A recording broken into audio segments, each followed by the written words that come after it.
Welcome. We want to try to start as close on time as we can because we have a tight ship to run here. My name is Steve Dolinsky. I'll be your moderator for the rest of the weekend. Welcome. By the way, thanks so much for lunch. That was delicious. We are going to go for about an hour until 2:30, and then I'm going to open it up for questions for the last 10 to 15 minutes for our panel. And you all have evaluation cards at your seat.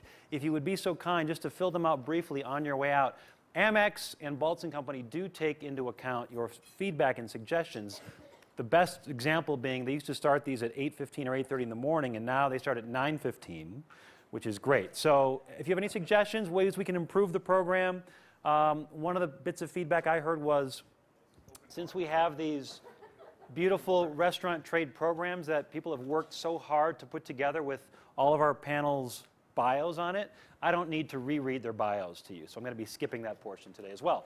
So please take one of these if you don't have one. I'm sure someone can get you that as well. And if you do fill out a card, you can win a $50 American Express gift card. We have a drawing in the following seminar. You need to be present to win. So these are the cards from this morning's seminar. And do we have a hat that we're going to draw them out of or something, or no? I'm going to just, okay, so I'll do this. I'm going to just do this, and then I'll have our panelists take one out of here. You can't see which one it is, obviously. And the winner of the $50 card is Don Parfait. All right, great. Okay, congratulations. Also, a pair of glasses were left from the last seminar. Are anybody's glasses that you know of, reading glasses, look familiar? Anybody missing glasses? Do you want to hang on to those? Okay. Okay. So our theme today for this seminar is redefining value. We have a couple of experts here in all different aspects of the industry. Some with food, some with wine, some on the East Coast, some on the West Coast. And so we want to try to get to, I guess, some takeaways for the folks today in the audience. You know, what you all think in terms of what is value, what defines value today, and maybe some tips for people how they can maybe not restructure, but maybe some tips they can use in their day-to-day business. So my first question to the panel, and I'll just throw it out there for anybody. It does seem like we've been coming out of a recession. Boy, in Chicago, it seems like we got burger joints opening up every other week, though. But tell me, in your minds, has value been redefined? What is value? What do you think the customer perceives as value these days, as opposed to 2 years ago, 3 years ago, when we were in the midst of that major recession? What is value? See, in my opinion, I think value, it can be any price category. I mean, somebody can go to per se, for instance, and say it's a great value spending $350 for a tasting menu, because it's an experience for them that will last a lifetime. It's something that somebody may have saved up for a couple years, and it's their one experience to really be able to spend some money. So I think value doesn't necessarily have to be in a category like a McDonald's or something like that. I think value can be anything where there's an integrity, where your experience is basically worth what you're spending. And I think, again, in terms of certain restaurants, you need to realize, whether it be an ethnic restaurant in Chinatown or whether it be per se or anything else, I think, again, value is all depending on how the guest and how the operator, treats the dining experience. You want to say something? Yeah. Well, I think you're making a critical point, which is that value is not only defined by price. And you can have tremendous value when you're spending a lot of money and no value when you spend a little. I'm just thinking about Shake Shack versus McDonald's. The meals might be the same, but the value proposition is so different because the quality level is different and the customer experience is different.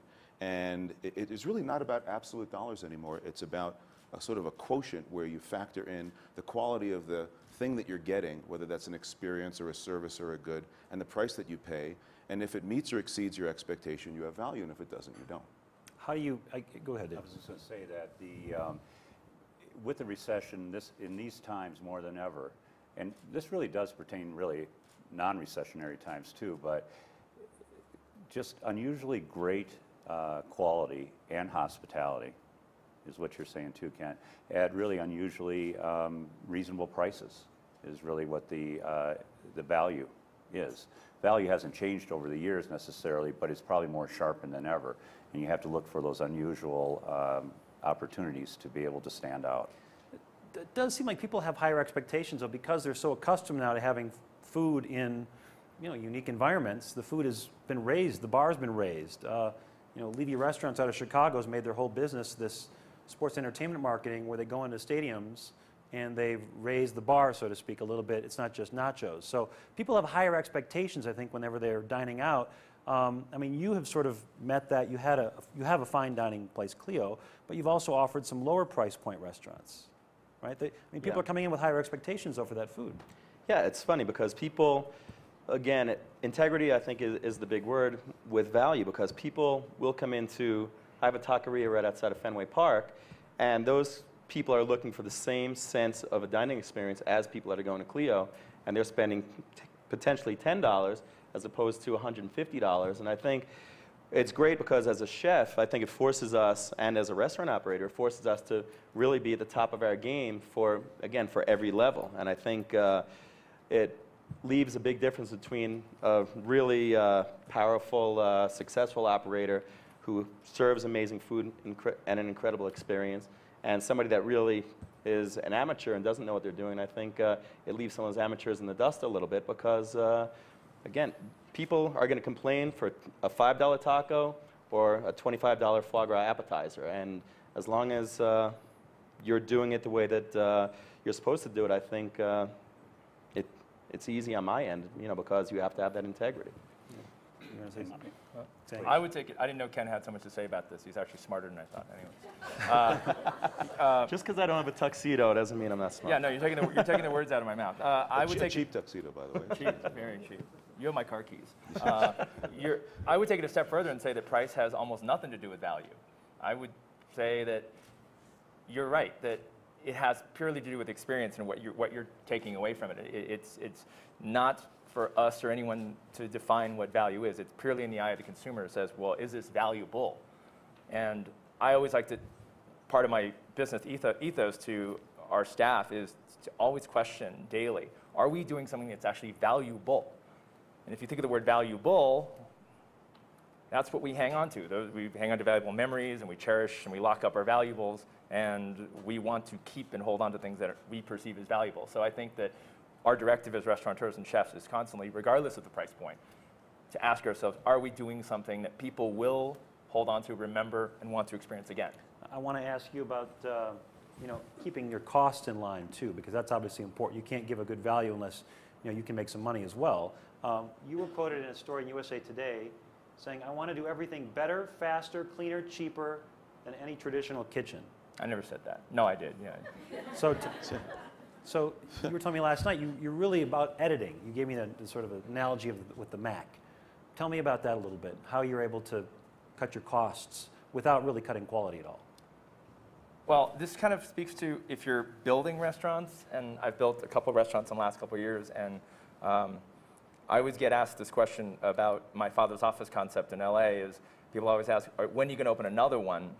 And just really quickly, for people who haven't been to Father's office, it was a dive bar in Santa Monica, and you took it over. Still is. Yeah. It still is, but you put 36 taps and nice beer and good food, right? Yeah. Okay. You like it? Sorry. I Continue. always get asked, when are you going to open another one? And my answer is, I'll never open another one. I'll only open a better one. And for me, I kind of look at a company like Apple or any technology company that's really progressive, and I look at how they work, and it's pretty interesting. Well, they'll put out this amazing product that we all lust after, and we go out and stand in line and we buy it. And then 6 months later, they have a better version. And I think that's a great way of looking at what we do is no matter how successful you've been with anything you've done, I think it's always prudent to question it and ask, can I do it better? Can I make it faster? Can I remove steps? Can I edit the process so that it costs me less money, it causes less havoc, it can take less staff, and can I put out a better product at the end of the day? Just like Apple does, they put out a faster iPhone every 6 months. It's faster, it's cheaper, it's better in every respect. And I think that's how we should look at how we do things. Can you give me an example? I think, I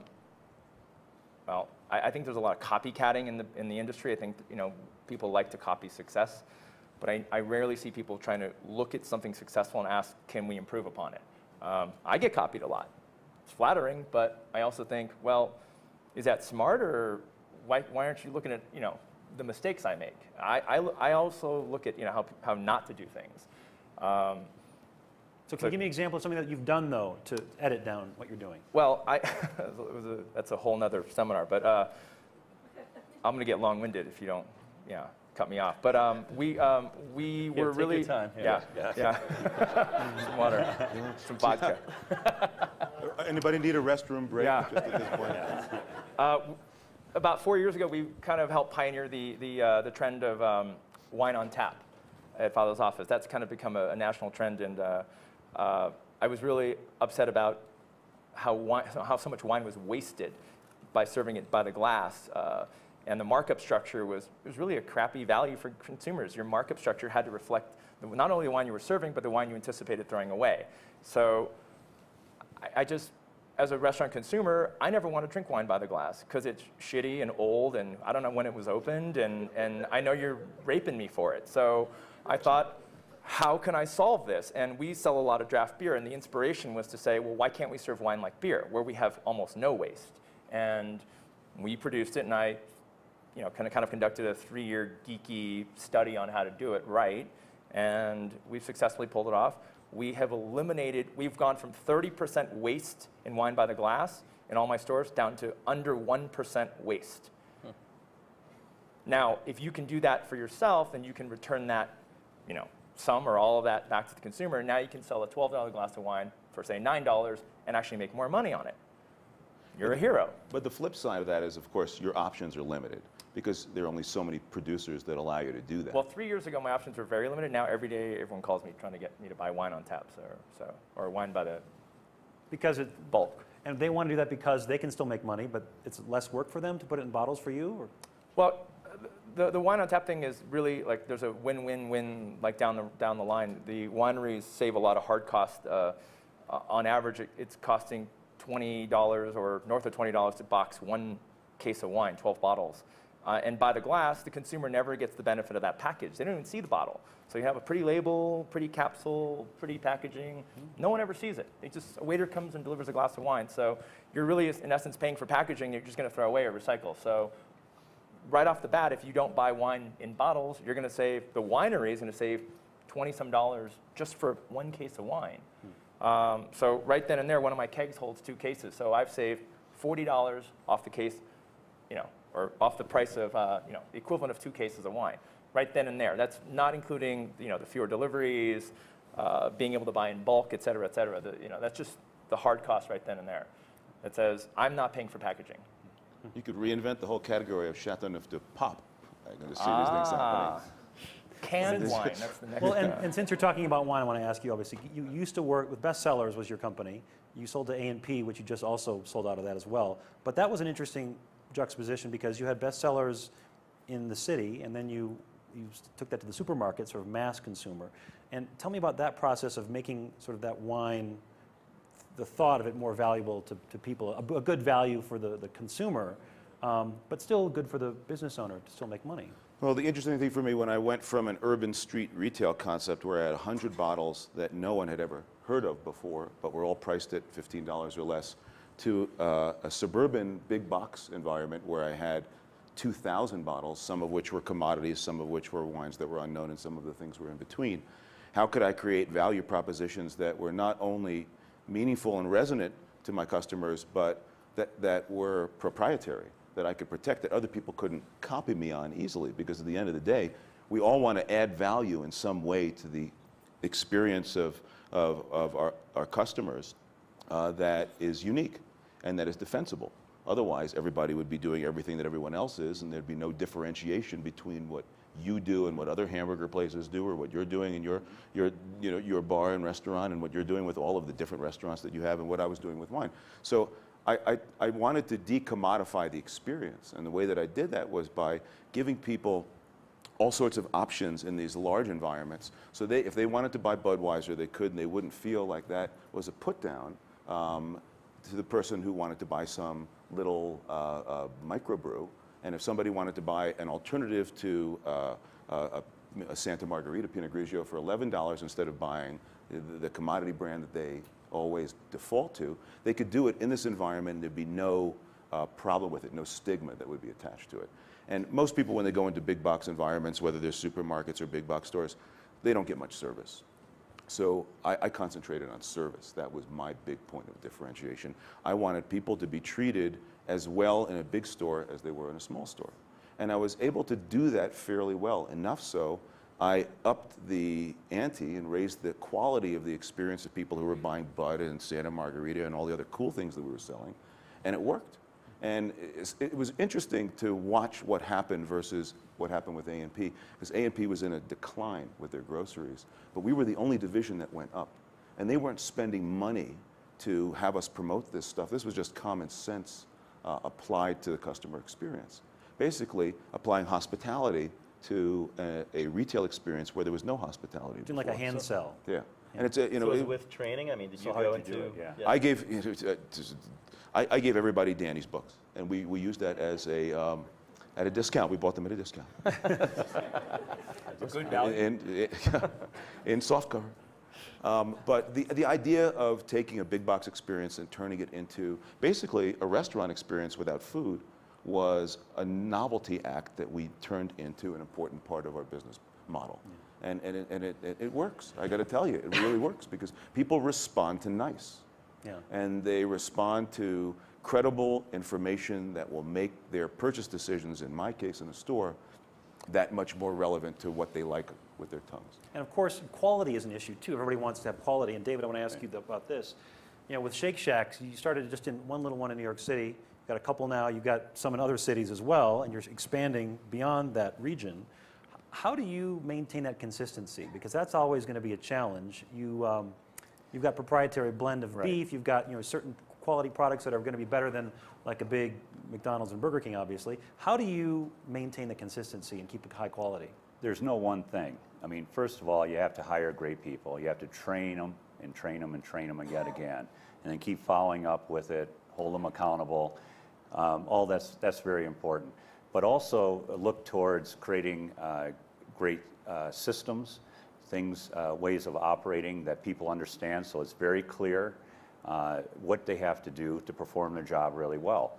And that's where we have tried to marry the best of our fine dining sensibilities from our restaurant company and looking towards some of the big restaurant companies, the big chains, have done a lot of things very well in that they've figured out how to move product around the country and how to do some of the logistics of that.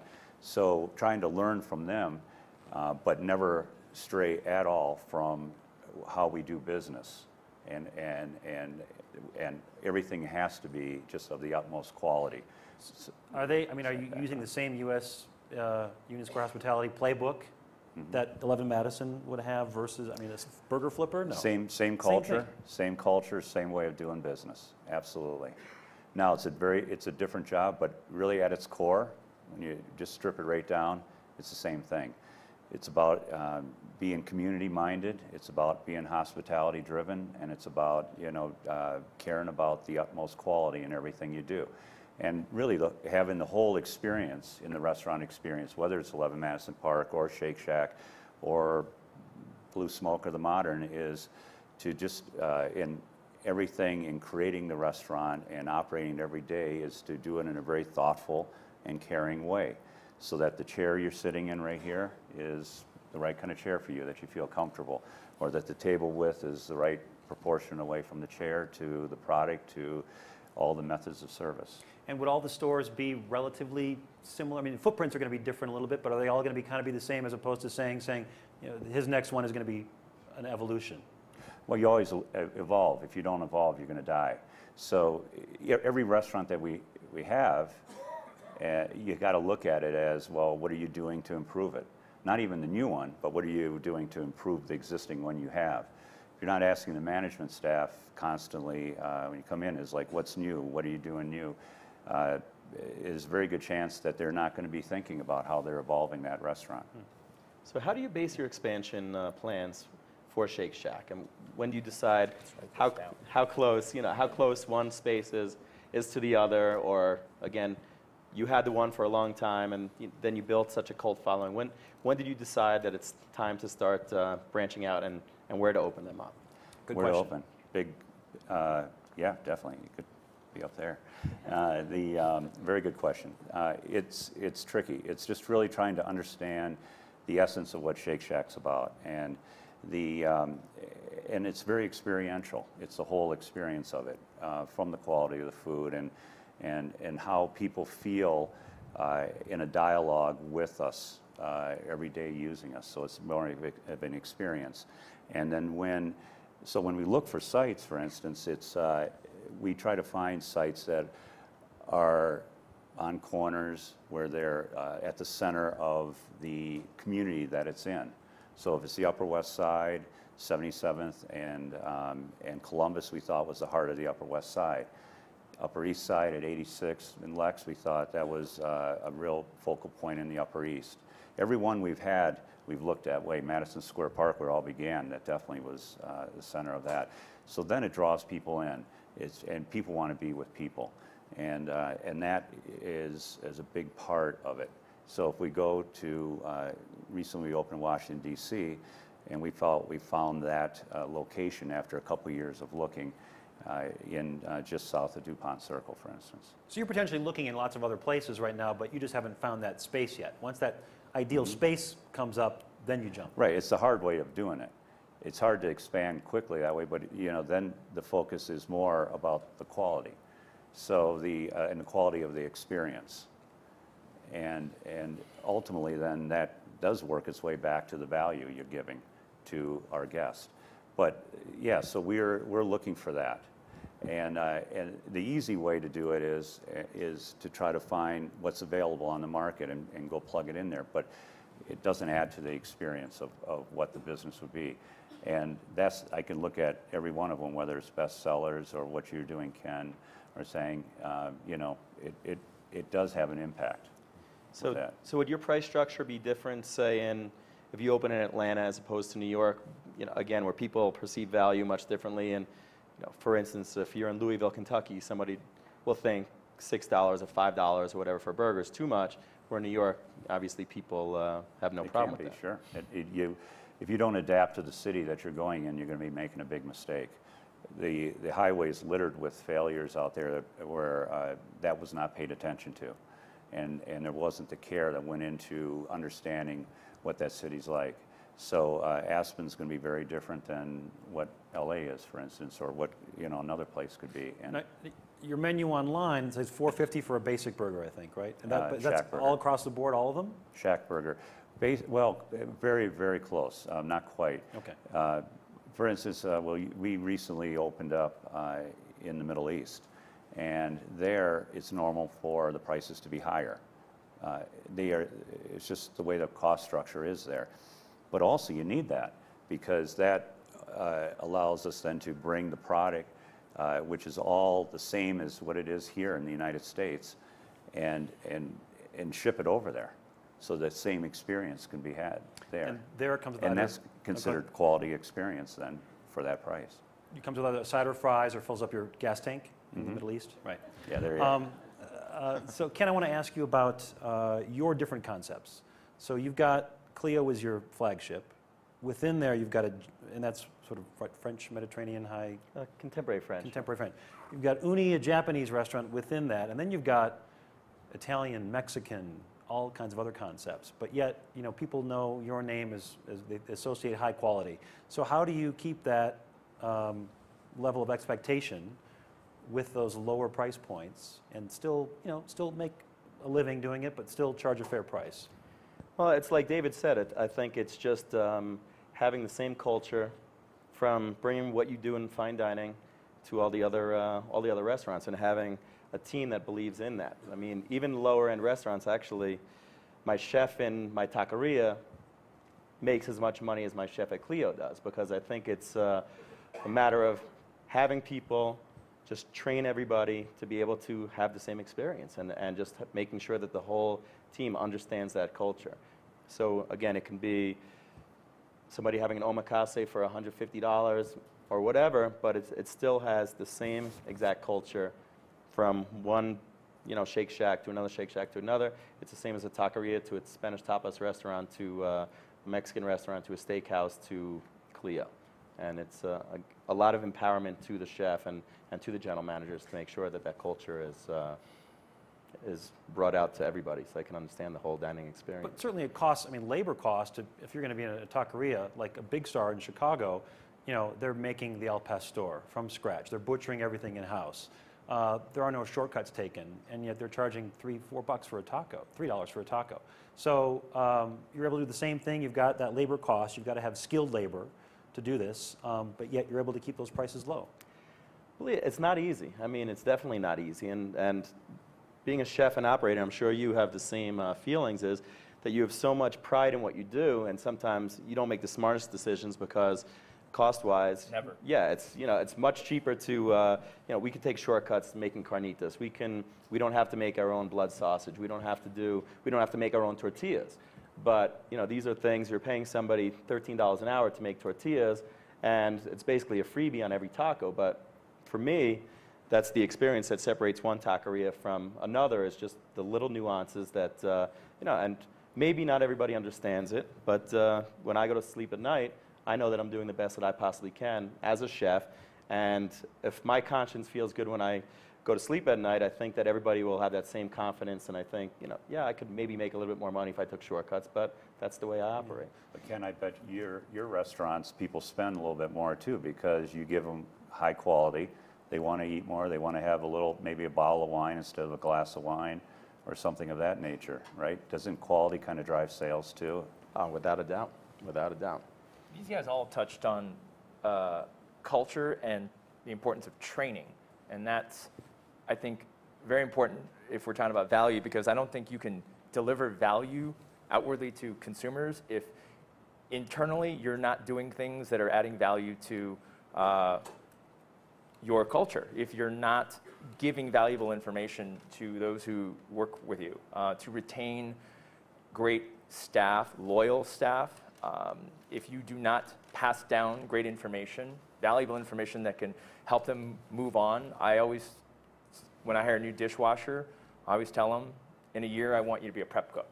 I don't want you to be washing dishes anymore. And I'm going to give you information, even if you've never picked up a knife before, I'm going to teach you some things that are going to help you move forward. And if that culture exists in your business, I think that value that your employees feel, I think that when they're talking to your guests, that relays in some way.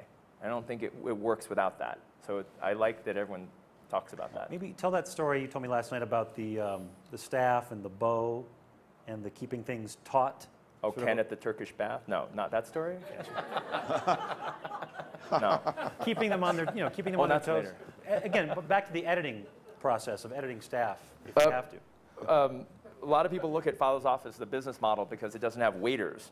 And they ask how I do it. How do you do so much business with so little staff? And one of the exercises I use, I've never worked front of the house in my life. I'm a kitchen slug like this guy. So I kind of as an exercise would stare at my employees, not like in a leering weird way, but like I would watch them work, but not the big picture. I would zone in on one individual employee and literally just watch the steps they would take. I'd watch them take orders, watch them break down, set up, one at a time, and I would spend a good 2-3 minutes at a time just focus on one person following them and identifying where I can find efficiency. Where are they wasting time? Are they doing things? Are they, just what are they doing? And finding out, can I design the place? Can I move things around to edit their steps to make their job easier, quicker, shorter in the process? And I found out that, I can actually cut down some employees because I found that there's some redundancies within the system. I just had too many people. And I realized that the analogy I gave last night, not the story about Ken, but the analogy was I use Well, it's like a Turkish bath. It is. Because it's almost self-serve. He's the Henry Ford of dive bars. It's just incredible. Henry Ford? I look at the bow and arrow analogy as if the bow is completely slack and your staff and the workload is completely relaxed, I find that there's a lot of errors and there's a lot of things that it just, the word slacker, it just feels slack. It feels relaxed. I like my staff to be on their toes. We all want our staffs to be, sharp, ready, athletic position, ready to catch the ball, on point. And I think that requires a bit of tension, meaning like the bow has to be stretched a little. Not stretched to a snapping point where it's stressed, but a healthy amount of tension that says, I'm ready, I can do this, and you can pick up where someone else might leave off. The example was in the first father's office, which is a tiny hole in the wall. We had a job that took 3 people, and I found the 2 best guys that did it, and I asked them, can you do this without the 3rd person? And they kind of went, I think so, and we tried it. Actually, the 2 guys do a better job than with the 3rd person. We moved some things around. We didn't just say, work harder. Now, they're happy because they're making more money, but that goes to the other point I always say, is never ask something of your employees. Don't say, give me more unless you're willing to give something. Then they're just going to be pissed off, like, you're the only one who gains. I save money, but there's nothing in it for them. So you got to be careful editing too much sometimes. And as a former lettuce guy for more than 10 years, you probably find efficiencies. I know they always look at the way people move in the kitchen, right, and how far things are apart. Absolutely. So you bring that into practice? There's a lot of truth in that, and what you're talking about saying is I agree with. You're talking about like making people efficient. The thing is, then they're on their toes. They're not on their heels. They're happening to the situation. They're happening to the guest, rather than situations happening to them. So that's really important. And frequently, to solve problems, people, managers throw more bodies at the problem, and usually that makes everything slow down rather than getting better. So when people are pushed a little bit, they learn more, they feel good about achieving more. But you got to get that right spot. You can't go too far. And it's such a simple business, too. That's what sometimes people overcomplicate. I mean, all we're doing is basically people are coming in, they're sitting down, they're ordering food, they're ordering something to drink, and people are cooking it and bringing it to them. That's right. Everybody tries to overcomplicate things, and I think the simpler that you think about it, in the steps in the process, again, the more profitable you can be. But it can't be transactional, though, because once it becomes too rote, then it becomes a transaction. That's when you lose people. You lose the guest. It doesn't become a value. Like you were talking about with bestsellers, and you did the big box, Josh, and then you made it not just a transaction of buying wine. You made it more of an experience, right? Yeah. And more to the point, we're talking about creating a culture of urgency and action rather than reaction. And I had to train people who never looked out on the floor of a retail space to treat it like it was a restaurant. Because in any restaurant, you go out on the floor, there's always something that you can do. Everything is not always done. Either every table or in every place, there's always something to do. Barry Wine really drilled this into me when I was working at the Col de Giraffe as an assistant sommelier. He said, if you come back into the kitchen, you don't have anything in your hands, or you haven't done anything on the trip back from when you were going out, then you missed something. And then that's the way that I've gotten my people to focus. So they go, whether they're picking up things off of the floor, or they're rearranging some stacks, or changing the way that the signage is done, or just meet and greet, saying hello and goodbye and how can I help? Whatever it is, there's always something that they can do to add value to that. And I was talking to a friend about the wisdom that can be found in food trucks, because food trucks are probably the most efficient spaces on the planet when it comes to delivering food. You can't miss a trick if you're designing a food truck, no matter what the food is, whether grilled cheese or frites or ice cream. You've got to have everything in the right place with just the right number of people. And there probably is some zen to that you could apply to any restaurant, where we could learn from the zen of food trucks. Maybe that's our next book. And that's T600, by the way, tomorrow afternoon. Alternative deliveries of food, absolutely, yeah. Go ahead. No, you just don't want to have, like, to your point, I mean, too big a kitchen just doesn't work. It becomes very inefficient. And that's where you were talking about, Steve, like with figuring out the right size. There is a right size to things, without a doubt. You said you don't want things to become transactional, yet you can't possibly be in all these places at once. You've all got multiple things you're keeping your eyes on.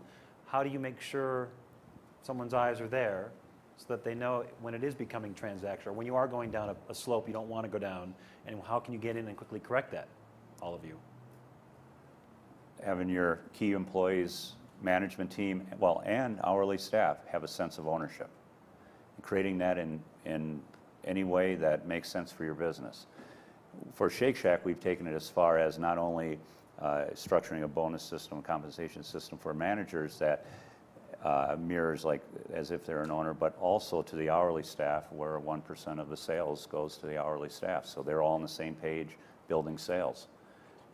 And it's just getting everybody aligned. Yeah.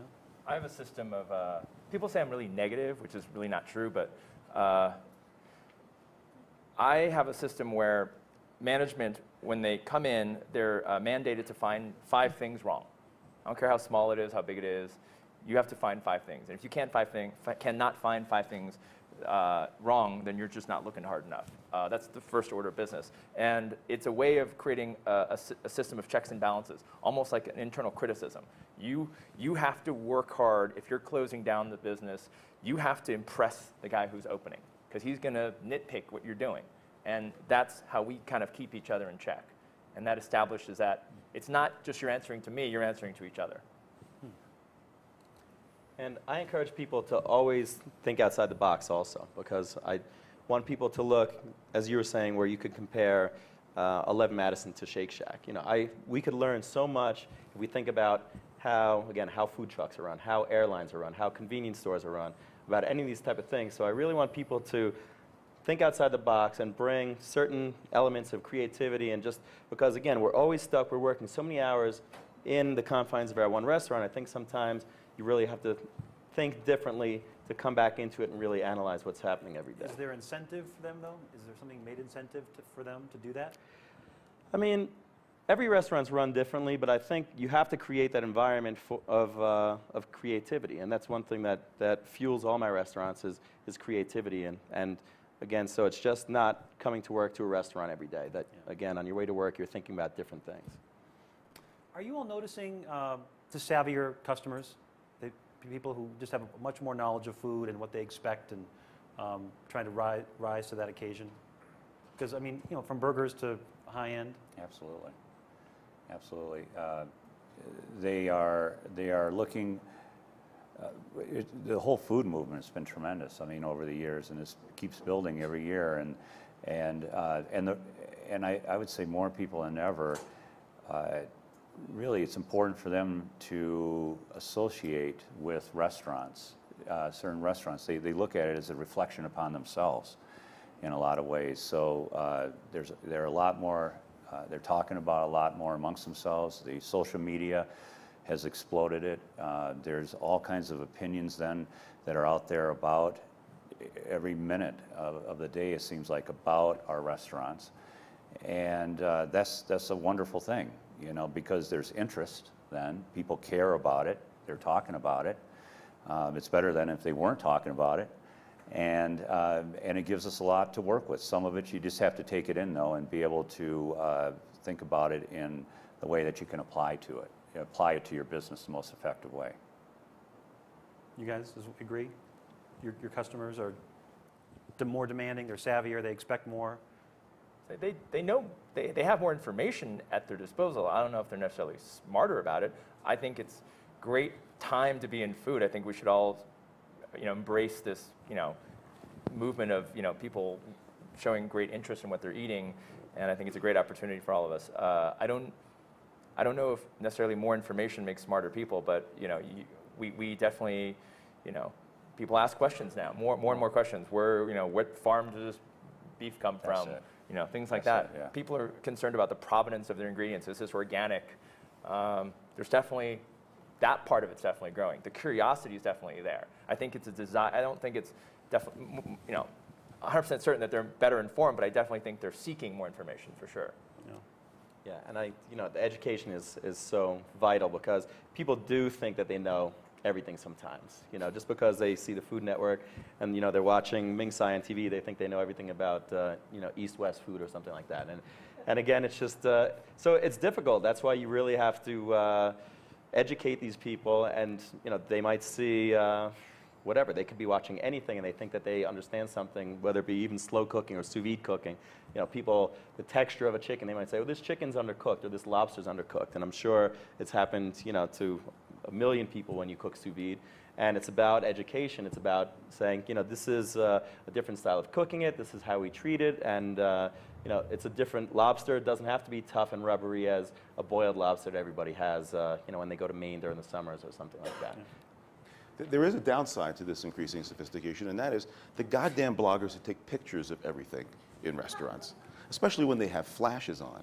And it's usually at the moment when you're about to make a move or do something. I mean, I've had 3 dates blown completely because I've been blinded by these lights. It's wrong. No, the dates were blown because you wore a tuxedo to the restaurant. Well, same girl? In case you're wondering why I'm wearing this tuxedo, I'm amortizing the cost of it. I am 3 wearings away from breaking even. It's very much like flying on JetBlue. If you go on a short haul flight and you buy your ticket far enough in advance, you can get a low fare, and then you can actually eat your way in Terra chips to break even.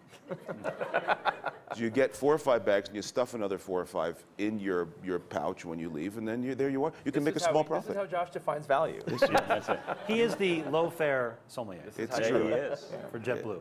But I really do find, not necessarily bloggers, but people who assume that they're in a public space, but they can make it their own. And I find it hugely disruptive when people start taking pictures and doing things for reasons that have nothing to do intrinsically with the quality of their experience.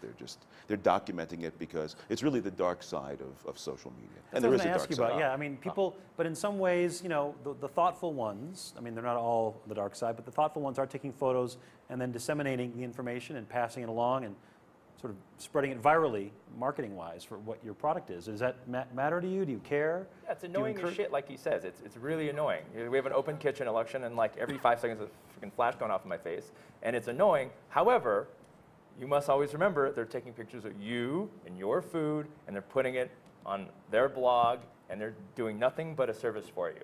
At the end of the day, you can, get annoyed as you want, but listen, you'd be more pissed off if they weren't doing it. Yeah. In their own weird, creepy little way. Ooh. How do you really feel? They're telling you that they care enough to do that. It's true that they care about your business enough to talk about it and tell other people about it. And sometimes it's bad, it's inaccurate, it's whatever, but it just is. And at least the positive outweighs the negative. Can you imagine if Anthony Weiner was a food blogger? He'd be putting the plates right here and taking these shots would be and then package. just. Yeah. I think when they do take, you know him? I think when they do take pictures of your food, I think they're saying it's valuable because they want a memory of it. Yeah. As annoying as it is, they want to hang on to some, And they're piece relishing of the experience. that. Yeah. So I don't find a problem with that at the end of the day. You all 4 of you have fine dining experience. You've all worked in great kitchens for well-known world chefs. And yet now you're all, I mean, from low cost to low fare, som, to burgers, and in between, everything in between. That's kind of what you're doing now. So what does it say about the evolution of what's going on in the culinary world? Is it just a personal decision you've made to kind of go this route, or do you just feel that this is the less formal way we dine now? See, I think like the training like Sang has. I think it's fascinating because I think every chef wants to have a food truck or a hot dog cart or something like that, and he's trained in France with Ducasse and with Robuchon, and here he is, with highly successful burger concept with no servers and 36 drafts. I think a lot of chefs, after a while, they just love to cook, and they love the simplicity of cooking. They love the feeling of being able to express themselves through cooking. So I think everybody just wants to eventually have the balls to say, okay, I'm done doing this fine dining. I just want to serve food, no rules, no anything, whatever the hell I want to do. And that's exactly what you did, and and it's admirable. I mean, I love it. I mean, more people, and that's what's so great now about these food trucks is for $200,000, somebody that's trained with Robuchon or with Danielle or with anybody can just go out and say, fuck it, I'm just going to serve calves brain raviolis out of a truck and charge $5 for it. So people can do anything that they want now as a chef. I love it. So what drove you to doing a taqueria, for instance, other than that shirt? It's the same thing. I mean, we love food. Chefs love food, and we love eating. And whether you travel to some diving taqueria, on outside of Tijuana or something like that, all these experiences, you're like, or in LA, obviously, you just eat these things, you're like, man, that's so fucking good. I want to do this. I want to do this. And, it's just, that's what, we just love to cook, and we love the challenge of figuring out how to do it. I mean, I'm a white guy from New Jersey, and I opened up a contemporary Japanese sushi restaurant. You're white? You're But, white? You're a guy. Oh, that shirt. One of the interesting things, one of the benefits of the recession has been to change people's attitudes, both from within the restaurant and on the other side as customers, about what moves them to eat. In many ways, there was an aspirational component to the way that people cooked and ate before the recession, and that's all gone away. I don't think that's coming back either in any meaningful way. But there's an inspirational component that's replaced it, which is when you go and you have a great taco and you want to reproduce it, or you're so insanely driven by deliciousness that all you want to do is share that deliciousness with other people. It doesn't matter whether it's high or low. So we're not going to see a Gary Danko or 11 Madison Park open up now? Well, things aren't binary, so it's not absolute. But in terms of the general direction of the restaurant business, if you were asking me, I'd say that that the era of aspirational dining has handed the baton off to the era of inspirational dining. And we may see forms of super high-end restaurants, and we may see forms of mid-tier restaurants and entry-level restaurants and food trucks. It's democratized the whole dining experience, and that won't change no matter what happens if and when we do come out of this recession, because I don't think we ever really emerged from it. But there are some beneficial aspects that have taken place in terms of people's expectations. And the availability of inexpensive ethnic ingredients you no longer have to spend an arm and a leg to get from Asia, you can find now in your local ethnic market, right? You can create some great food. without a doubt. I think in Los Angeles, where it's food truck capital of the world, it's really interesting. Several years ago, right around the start of the recession, the general consensus was that fine dining was dead. It was like in the ground, buried. They had the funeral, and I read the eulogy for it. I think that it didn't die. It's not that it died, because fine dining chefs are very much alive and well. I think a lot of people, like I did it back in 2000, and chefs have just decided, we can let our hair down. We don't have to have the temple of the fine dining room with, Sure. The beautiful tablecloths and the expensive china. I think that, great cooking is great cooking. I mean, you want to eat a Ken Oringer taco. You don't have to go and spend a lot of money to go eat his food. But I think it's very much personality driven. I don't, he's his brand. And if you know his reputation, you're going to want to eat his food. I don't care if it's $5. It's probably going to be very good, sight unseen. So it's a level of trust, I think, that fine dining chefs have created, and pretty much every fine dining chef has gone down market now. Everyone. Keller has not one person. Even Ferran. I mean, look Yeah. at him now. Yeah. I mean, he couldn't have gone from one extreme to more of another. So I don't think it died. I think it evolved.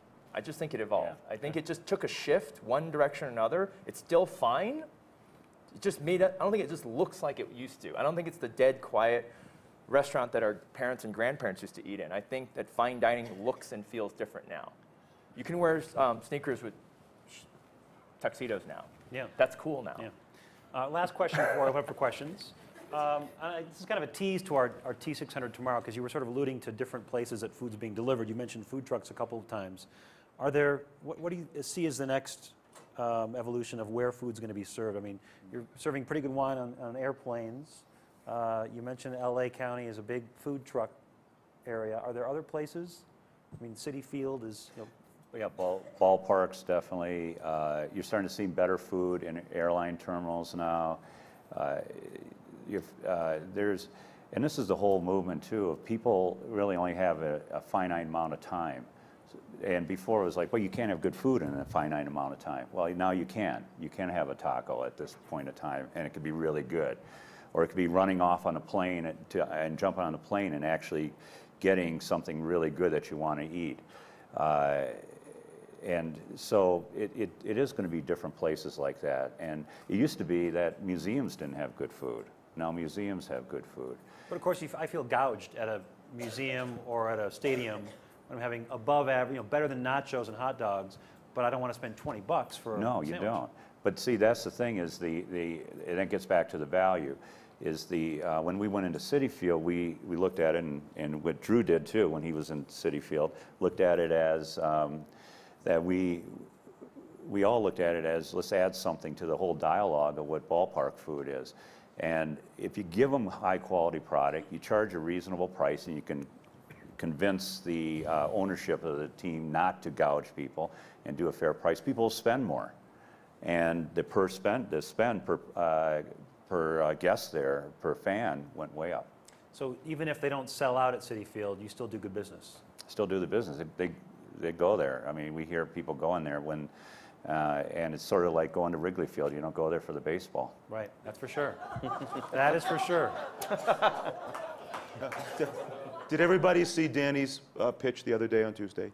He threw out the first pitch when you opened down in National Did it hit the Stadium. dirt or did it make it? He did not hit the dirt. Good, good. Yeah, And Washington. then I'll reiterate one reminder.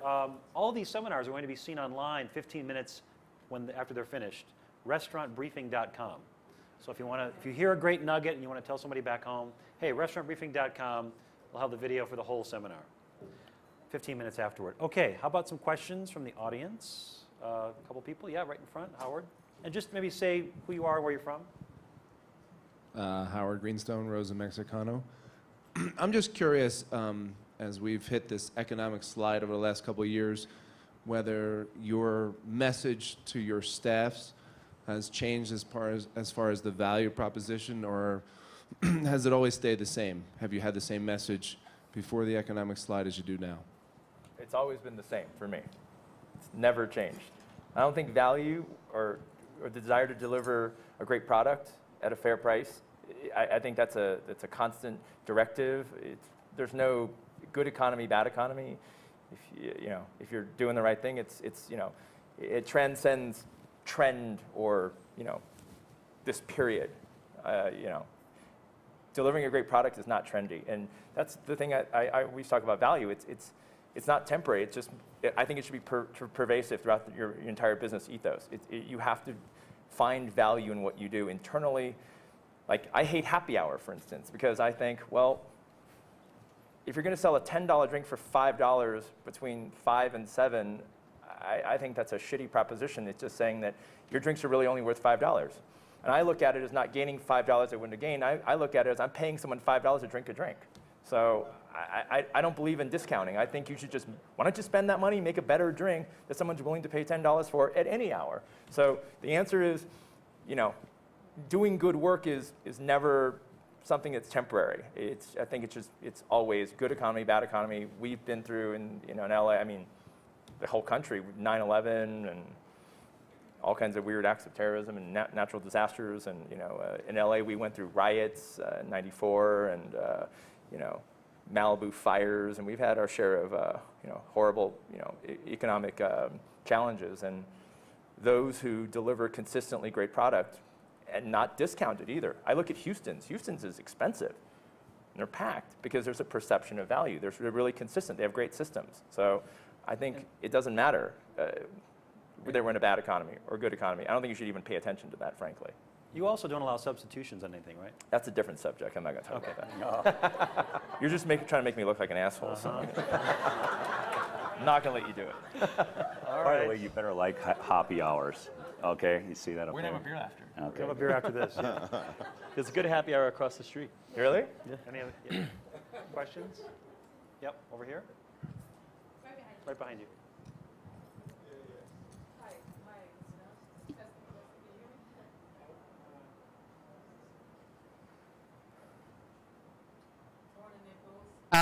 Lorna Nichols, Passion Fruit Chefs, St. Thomas, St. John, Virgin Islands. Customers today, like you were saying, are really smart right now. They know everything because of the internet and I all never the said that. information. Yeah, somebody said that. And what are the techniques you teach your staff to handle, like the customer that knows everything? What are some of the techniques you would use? You mean the customer who thinks he knows everything? Yeah. Again, I think you have to give them the perception that they do know everything. I mean, it's a fine line between really educating somebody without insulting them. And it's all in the delivery. And obviously, again, everybody thinks that they're always right with wine, for instance. Somebody's going to say, you know, this wine is, you know, I want to drink my Brunello with an ice cube. You know, and what are you going to do? Say, you know, we refuse to serve an ice cube with a glass of Brunello. But, you know, there has to be a really fine way of, I know you would say basically, F you, you know, this is the way I do it and that's the way I do it. And, but Just charge them extra for the ice cube. It's really simple. Really? It's a $10 surcharge for the ice cube. But it's all in the delivery, obviously. And, you know, again, there's a fine line between insulting somebody and not. I mean, you guys wrote the book on this. How do you guys do this? Yeah, really. Well, you just got to listen to the guests. You know, this person is talking. You have to not immediately say, oh, they don't know what they're talking about and tune them out, because then that just makes them go crazy. So really focus on listening, hearing what they have to say, maybe ask the question a little different way to try to understand that, you know, are they giving you some nugget that really is good knowledge there, even though they're not, you know, coming across that way. And then just take it for what it is, you know, and work with the best, because they will also, some of those people actually may, in a way, be one of your best guests in the future if you treat it the right way. So it's like turning around a situation that is a negative one into a positive. And sometimes you just can't do it, but at least you got to try, and most of the time you can make it work. I think if you get like in a question, like an annoying one, like I think if it's like a kid like asking his dad, like, Daddy, why is the sky blue? And then the dad goes, yeah, go away. If you encourage, I think if someone asks you a question that maybe may not be the smartest question, but at least there was some thought behind it, and they were, you know, it's not always easy to ask a question, you know, you're insecure about it. I think it's a great opportunity for, you know, like I do this sometimes, if a guest asks me a question and it's not possibly the best worded question, but I kind of get what they're coming from, is I'll say, here, let me show you. And I might take that opportunity to give them something, a nugget of wisdom, again, that's valuable. And they'll remember that, hey, Sang taught me how to set the dial on a circulator, or whatever, I don't know, just something. You have to take the question for what it's worth, but they're looking at you as an expert, and I think that's a great opportunity for you to say, look, I am an expert, and I'm going to show you. Any other questions? Can't see. Yep, right here in the middle.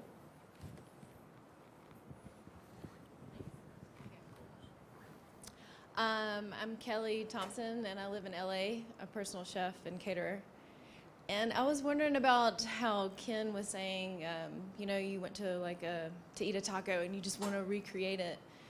Do you think it's devaluing to the ethnic group or culture that you know, are making more money off that product at your own restaurant?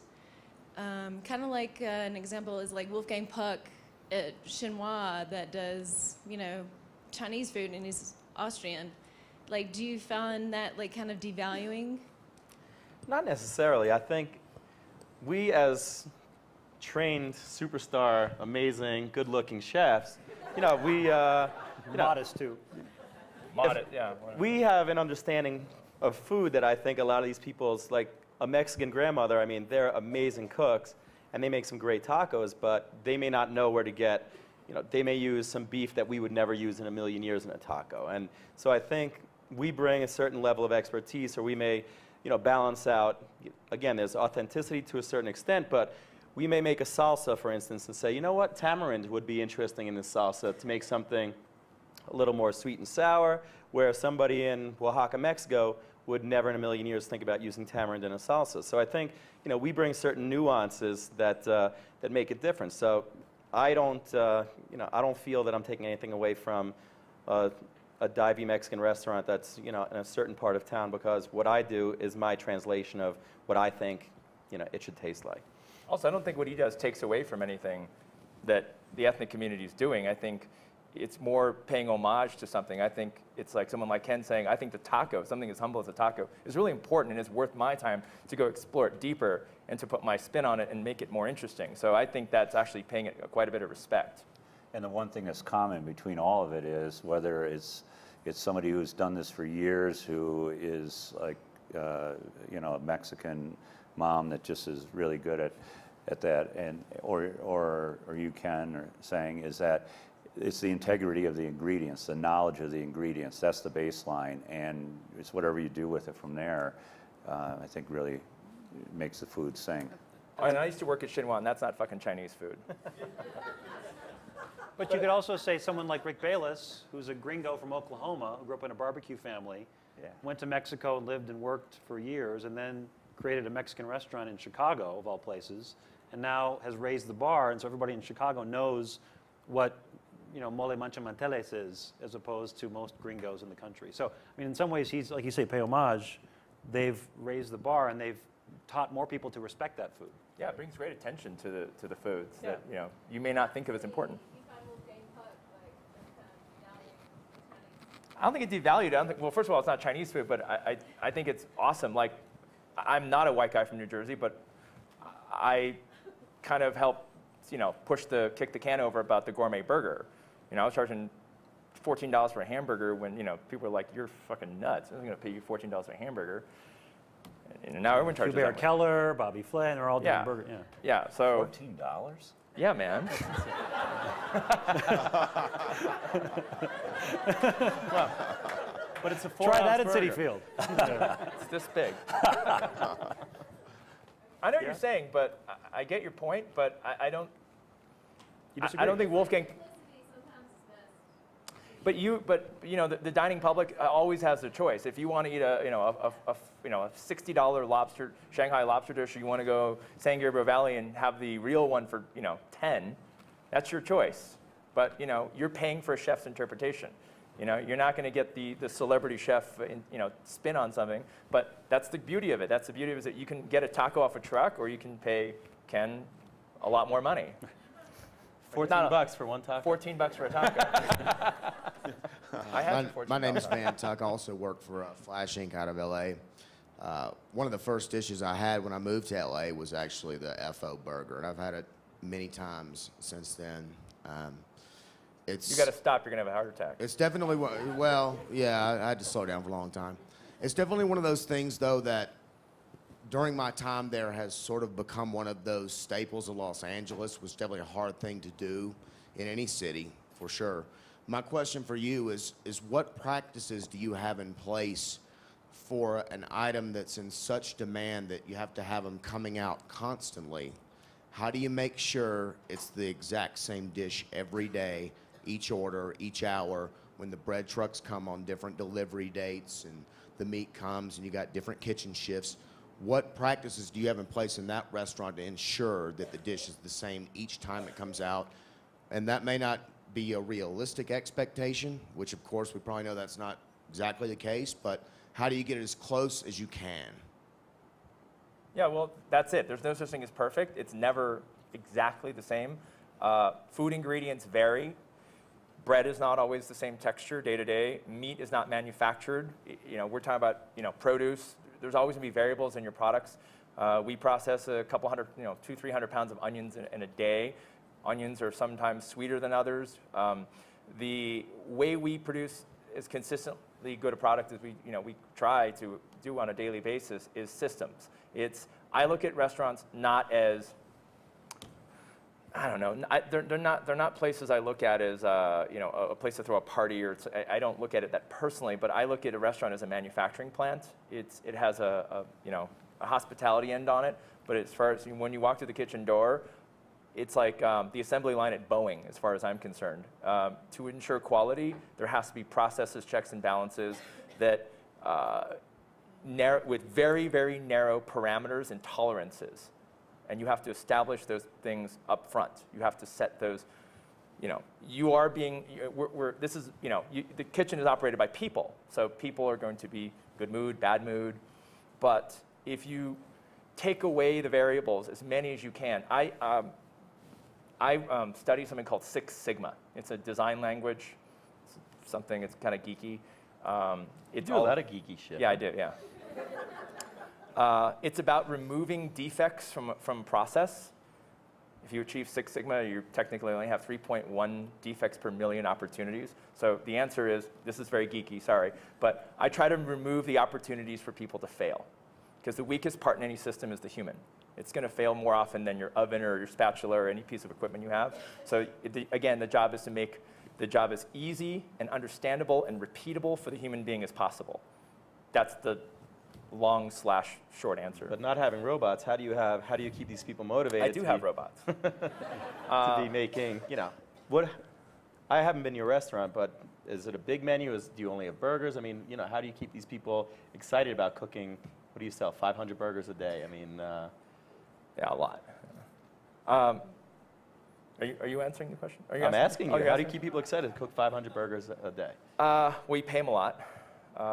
But again, it goes back to training and empowering and truly being vested in an employee's career. You want someone to, how do you do it? It's like, hey, if the guy working the grill who's making, hundreds and hundreds of burgers an hour, well, you want to keep him happy, and you want to make sure he comes back to work the next day, and you want to make sure he has a purpose and he views his job as being valuable, because not only is he getting a paycheck, but he knows that I actually give a shit about him. One more question. No? No, one in the back.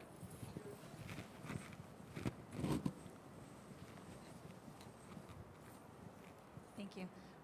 My name is Stephanie. I work for a company called Vino Volo. My question is actually for Josh to kind of get back on the little bit wine. We were talking about how sometimes a little bit information is a dangerous thing for a consumer to have. How do you feel that affects wine purchases? How do you deal with people who come in to your establishments and think that they know a certain thing about wine? And do you have an eloquent way of trying to deal with them and figure out what to do with them, basically? Well, there's no right or wrong when it comes to what you like in a glass of wine. I mean, there are flawed wines and there are well-made wines, but in between the delta there, it really is an incredibly subjective experience. So I teach my employees never to make judgments about other people's stated palate preferences. All I want to do is have them act as the intermediary, the interpreter, to help them find a bottle of wine that is likely to please their palates. So anytime you get into a dialogue with a customer, you're winning, because it's not a one-way street, it's a two-way street, and you can communicate and listen and share ideas and come to some kind of conclusion that's going to be good for them and good for you. So even if someone comes in who either knows a lot or thinks they know a lot, we don't make judgments about them in our retail environments. We just take the information that they give us and try to lead them to the promised land. And it makes it very easy, because you're not trying to change their preferences, you're just trying to understand and interpret them. Okay. All right, I'm going to just have one announcement here, 3 quick things. Oh, one more quick one. Okay, quickly, please. Hi, guys. You had spoken about delivering value by simplifying the equation. You simplify the service, you simplify the surroundings, you focus in on the food itself to deliver more value at a lower price point. That makes the quotient you're speaking about, Ken, sort of still positive for the consumer. But those things are also differentiators. So if in a fine dining, for example, you have service or tablecloths or things like that, they are ways in which you can make yourself different from your colleagues, from your competitors. So when you're down at the lower price point and you've eliminated service and you've simplified that service and you've eliminated some of the other trappings just for the food, do you, in the long run some risk of lack of differentiation over time? Obviously, you do it very successfully, each in your own way right now. But over time, because there's fewer elements in that experience, does that open up the risk that somebody else will figure out your secret and replicate it in a way that you have to worry about? I don't know if there's any secrets. I think it's just a matter of having that right balance. Again, where it's like that arrow, bow and arrow analogy. Again, I think it's just a matter of having where people are getting the service that they basically need. That's they're feeling comfortable. They're feeling like they're getting the value that if they're spending their $10 on their for their couple tacos and their Corona, they're going to still feel that somebody really cares about them. And I think that's the biggest thing, is that when somebody sits down, that they feel that they're just being pampered. And even if it's just somebody just using a frosted mug, giving somebody a beer, to making sure that the environment's clean where people are sitting, especially in the taqueria. I think cleanliness and things like that become even more important because that's when people are going to be just looking around and saying, okay, well, this, this taqueria, it's a little dirty, it's this, it's that, and especially when they're in and out in a few minutes. So I think it's just a matter of just really paying attention to the little details and just being hospitable, and pampering is a word that we constantly use, that you really care about everybody that's coming in, every dime that they're spending. That's when I added, it's not about cutting things out or simplifying it's simplifying but figuring out ways to give more. And I think that's the key, and trying to be smarter to save money so you can figure out ways to give more and still make money. Okay, I'm going to stop you there because we're out of time. Just real quickly, a couple things, folks. There is the first ever trade-only happy hours going on right now at the Jerome Garden Terrace, right here, every day, today and tomorrow, 2:30 to 5 o'clock in the terrace. And they are going to have rare and proprietary brews from Rogue Ales, Smutty Nose Brewing, Stella Artois, Wynkoop Brewing, and sashimi, hand rolls, and more from Chef Akira Back of Las Vegas's Yellowtail Japanese Restaurant and Lounge. Restaurant Briefing, if you didn't know, is a restaurant business newsletter published for restaurateurs by American Express for 35 years. Unique blend of best practices and expert insights continues to help restaurateurs compete in an increasing competitive marketplace. All the information, all the videos, I should say, on restaurantbriefing.com, 15 minutes after these are completed. And please turn in your cards. We will draw the $50 winner tomorrow morning here at 9:15. We come back for Cultivating Loyalty, Turning Diners into Regulars. That's with Chris Cosentino, Howard Greenstone, Danny Meyer, and Bobby Stuckey. And I will be your moderator. Thank you so much. Thanks to our panel.